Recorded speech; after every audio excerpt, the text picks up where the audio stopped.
Capcom's known for a few key things, whether it's Resident Evil or it's Street Fighter. Great production values, very visceral, action-packed experiences, strong, memorable characters. If you look at all of their characters from Ryu to Mega Man, they've got this style about them. There's something about them they're iconic and they kind of pop. I think the American characters tend to be much more shallow. You know, a big guy who runs out there and shoots everything. What we want to do is, I think, more like what some of the Japanese games do. We wanted Will to be somebody who looked very capable, but not somebody who just looked like an impossible caricature. ですので、過去のですね、カプコンキャラ、どのキャラクターにも負けないだけの、力を持ったキャラクター。 There's a common school of wisdom that says your character needs to be a blank slate so that the player can be in the first person. One of the quotes that Infinite-san generally says is, no, your character should be a character.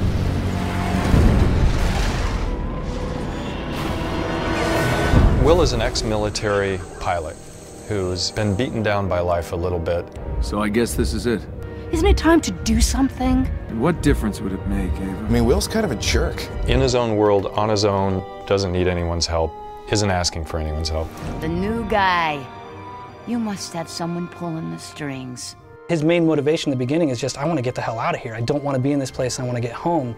And over the course of the story, he starts realizing, you know, actually maybe I should try to help these other people get out of here as well. 窮地に追い込まれてるっていうかですね、そこを脱出するために Outside of his character flaws, Will is cool. He is probably a little more gung-ho than the rest of us. Like, he straps a jetpack to his back, doesn't even know how to use it. ベストだとすればですね、彼は He's not coming in on a big tank with, you know, 50 other guys. A lot of times it's just him on a rocket pack slipping through the cracks. And that makes him very dangerous.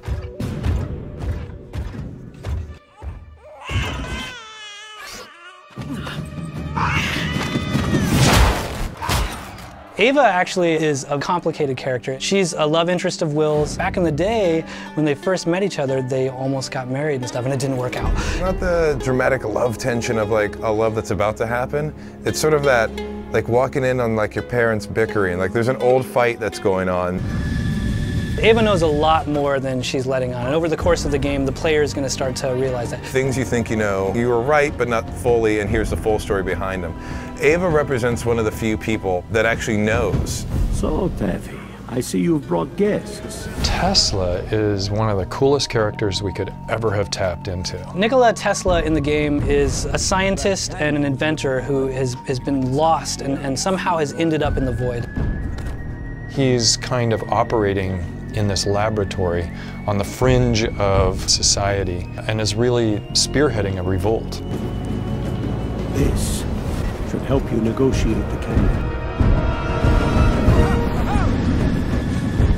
He's the person that's giving them access to all of these cool gadgets, you know, the helmet for the hover pack and the big airship, the Ark that they're using to get across these big expanses in the void. If Will represents the sort of brawny, agile part of what they needed in a hero, Tesla is definitely the brains of the operation. It's a little rare the way that we're using Tesla in this game because he is a real world figure and there is all this backstory on him, and we think that's really exciting. I think Tesla's cool. He's like the misunderstood genius of, you know, the first part of this century. Historically, Tesla is a scientist and an inventor. He arguably created the radio. I mean, I think he's best known for his work on the transmission of electricity. Everyone's familiar with the Tesla coil. Most people don't know really what it's for, but you know, it's about energy transmission. Edison was so frightened of him that this famous rivalry existed between the two that even to this day is kind of almost mythically out of proportion. There's all kinds of these weird different things that are associated with Tesla. There was ideas from Tesla about teleportation. He created this death ray. He might have had contact with aliens. He was testing something, and, you know, trees are falling over on the other side of the world. Before Tesla was found ultimately dead, he had actually been gone for a while, a couple days that no one could ever account for. So we're actually playing with that, saying that, well, you know, 3 days on Earth could be 20 years in the void, right?